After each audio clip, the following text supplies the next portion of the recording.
My dear students, इस video में हम देखेंगे क्लास 10th मैथमेटिक्स का चैप्टर नंबर 10 जो सर्कल्स है, इसका एनसीईआरटी का एग्जाम्पल नंबर 2। सबसे पहले क्वेश्चन को देखते हैं हम। क्वेश्चन में क्या कह रहा है, two tangents TP and TQ are drawn to a circle.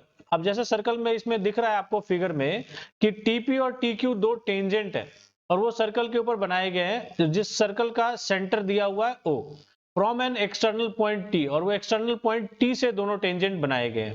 तो इसमें प्रूफ ये करना है कि जो एंगल पीटीक्यू है वो टू एंगल ओपीक्यू है। तो यहाँ पे मैं आपको थोड़ा फिगर को पहले एक्सप्लेन करूं तो यहाँ पे देखिए पीटीक्यू की बात कर रहा है, पीटीक्यू ये वाला एंगल है, और ये जो एंगल है ये ओपीक्यू इस वाले एंगल के दो गुना है। तो इसको मैं इस तरीके से भी बोल सकता हूं कि अगर मैं इस एंगल को वन एंगल मानूं, इसको मैं वन मान लूं और इसे मान लूं टू, तो क्या कह रहा है कि एंगल वन जो है वो टू एंगल टू के बराबर है। ये हमें प्रूफ करना है। सबसे पहली सबसे सिंपल सी बात, तो इसको प्रूफ कैसे करेंगे यहां पे देखना। पहले मैं आपको विजुअलाइज करा दूं। तो ये देखिए ये एक्सटर्नल पॉइंट है, एक्सटर्नल पॉइंट से टेंजेंट दो जा रहे हैं हमें, और हमें थ्योरम में पता है कि एक्सटर्नल पॉइंट से जो टेंजेंट आता है उसकी लेंथ क्या होती है, बराबर होती है। तो ये दोनों लेंथ क्या होंगे, बराबर होंगे। तो हमारे पास देखिए फिर हमने एक और प्रॉपर्टी हमें पता है ट्रायंगल की, कि आइसोसेलेस ट्रायंगल मतलब किसी ट्रायंगल में अगर दो साइड्स बराबर हैं, जैसे यहाँ पे टी क्यू और टीपी ये इक्वल है, किस ट्रायंगल में, टी क्यू पी ट्रायंगल के अंदर, तो ये दोनों अगर साइड्स इक्वल है तो इनके ऑपोजिट एंगल्स भी ये दोनों बराबर होंगे। इनका भी नाम दे देते हैं, ये वन माना, ये टू माना, इसको मान लेते हैं थ्री और इसको मान लेते हैं फोर। तो यहां पे देख सकते हैं आप थ्री और फोर एंगल बराबर हो जाएगा, पहली बात। दूसरी चीज, अब आपको पता है कि सेंटर से कोई भी लाइन जो आती है, मतलब जो रेडियस होता है, उस रेडियस से टेंजेंट हमेशा 90 डिग्री पे होता है। तो दूसरी बात क्या हो जाएगी, 2 + 3 एंगल 90 डिग्री हो जाएगा, और इससे एंगल 3 का रिलेशनशिप आ जाएगा। ठीक है, एंगल 3 की वैल्यू निकल जाएगी। सिमिलरली पीटीक्यू ट्रायंगल के अंदर देखेंगे bye angle sum property of triangle, angle 1 + angle 3 + angle 4 = 180 degree. 3 + 4 equal, 3 और 4 इक्वल दिए हुए हैं, तो इसीलिए 4 के जगह पे भी 3 लिख सकते हैं। तो 2 एंगल 3 + 1 = 180 डिग्री। एंगल 3 की वैल्यू इससे भी आ जाएगी। और फिर दो इक्वेशन बनी थी, एक पिछला जो बना था हमारा एंगल 3 का वैल्यू, और यहाँ पे जो एंगल 3 की वैल्यू, दोनों को इक्वेट कर देंगे, आंसर बन जाएगा। देखिएगा मैं आपको इसको कैसे सॉल्व करके दिखाता हूँ। तो इसको स्टूडेंट्स, क्योंकि ये प्रूफ करने वाला क्वेश्चन है, तो कैसे करेंगे हम, स्टेप बाय स्टेप चलेंगे। सबसे पहले लिखेंगे गिवन। तो गिवन में क्या लिखेंगे स्टूडेंट्स, तो a circle with centre O, एक सर्कल है जिसका सेंटर ओ है, with two tangents TP and TQ, दो टेंजेंट है टीपी और टीक्यू। कहां से, तो फ्रॉम एक्सटर्नल पॉइंट टी। ये हमें गिवन दिया हुआ है। इसमें प्रूफ क्या करना है, तो वो हम टू प्रूफ में लिखेंगे। तो टू प्रूफ में हमें सिंपल सी बात क्या लिखनी है, तो मैंने आपको बताया यहाँ पे दिया हुआ है, वही लिख लीजिए। Angle PTQ is equal to two angle OPQ, या फिर इसमें जो हमने नाम दिया है उसके नाम के टर्म में, तो angle 1 is equal to two angle 2। ये हमें प्रूफ करना है। ये बात क्लियर हो गई। इसमें कुछ भी कंस्ट्रक्शन की लोड नहीं है, सीधे हम चलेंगे इसके प्रूफ पे। प्रूफ में सबसे पहले क्या लिखेंगे, तो यहाँ पे देखो एक्सटर्नल पॉइंट से हमें पता है कि टेंजेंट की लेंथ क्या होती है, बराबर होती है, तो वो थ्योरम का स्टेटमेंट लिखेंगे। तो क्योंकि हमें पता है we know length of tangent from external point is equal, तो इसीलिए क्या हो जाएगा, TP is equal to TQ हो जाएगा, पहली बात। और इसीलिए we also know in any triangle, किसी ट्रायंगल के अंदर दो साइड्स अगर इक्वल होते हैं तो उनके ऑपोजिट एंगल्स भी इक्वल होंगे। तो इसी से क्या हो जाएगा, यहां पे मैं लिख देता हूं, तो angle 3 is equal to angle 4। Reason क्या लिखोगे, तो we know in any triangle if two sides are equal then their opposite angles are also equal. तो सीधे ये लिख देते हैं, opposite angles of two equal sides of triangle, ये रीजन। तो 3 और 4 के बराबर हो गया।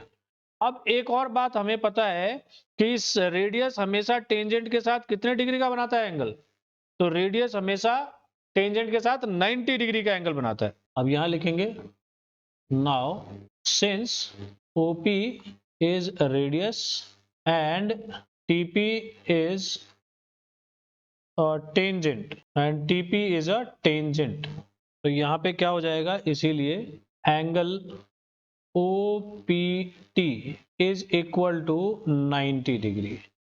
OPT एंगल हमारा 90 डिग्री हो जाएगा और OPT आप देख सकते हैं ध्यान से 2 + 3 है, angle 2 plus angle 3 is equal to 90 degree और इससे मेरा एंगल 3 की वैल्यू आ जाएगी। Angle 3 is equal to 90 degree minus angle 2।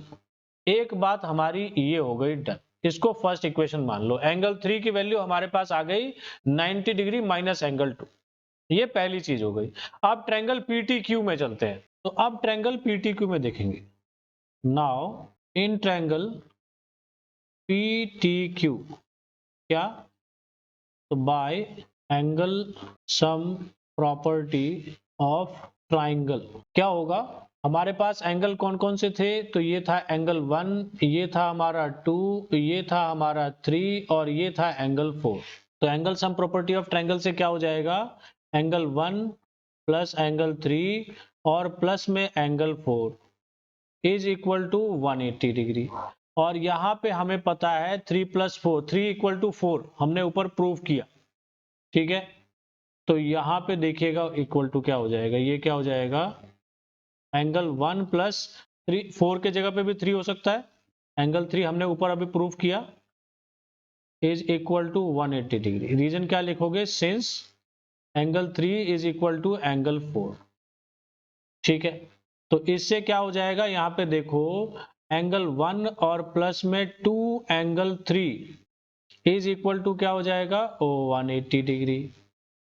और यहाँ पे 2 angle 3 is equal to 180 degree minus angle 1 और एंगल 3 इज इक्वल टू, ये 2 उधर डिवाइड में आ जाएगा, तो 180 डिग्री माइनस एंगल 1 अपॉन में 2, ये L1 मत ले लेना, एंगल 1 है, ठीक है। तो यहाँ पे इसको मैं और सिंप्लीफाई करूं तो एंगल 3 इज इक्वल टू, दोनों के नीचे 2 चला जाएगा, 180 अपॉन 2 मतलब कि 90 डिग्री और माइनस ये हो जाएगा 1 अपॉन 2 एंगल 1, ठीक है। ये हो गया हमारा सेकेंड इक्वेशन। फर्स्ट में हमने क्या माना था, मैं यहाँ पे लिख देता हूं आपको। फर्स्ट में हमने माना था angle 3 is equal to 90 degree minus angle 2 लिखा था, ये हमारा फर्स्ट इक्वेशन था। और सेकंड में हमारा ये हुआ, तो दोनों में देखिए लेफ्ट हैंड साइड में हमारा एंगल 3 बराबर, तो राइट हैंड साइड भी बराबर हो जाएगा।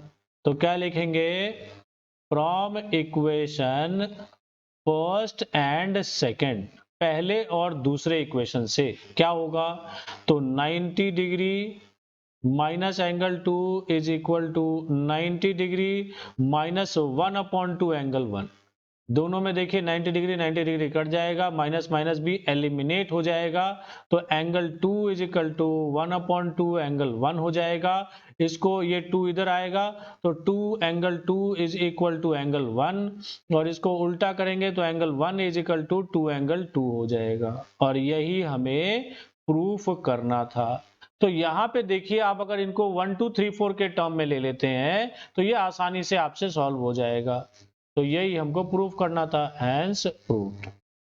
तो जो भी मैंने आपको बताया ये बिल्कुल स्टेप बाय स्टेप विजुलाइज करा के मैंने आपको बताया है। अगर फिर भी आपको इसमें दिक्कत होती है तो इस वीडियो को एक बार और आप देख लेंगे तो आपको डेफिनेटली ये क्वेश्चन अच्छे तरीके से समझ में आ जाएगा। लेकिन फिर भी अगर आपको कोई डाउट होता है तो आप मेरे से कमेंट करके पूछ लीजिएगा, मैं आपके डाउट को डेफिनेटली आपको एक्सप्लेन कर दूंगा।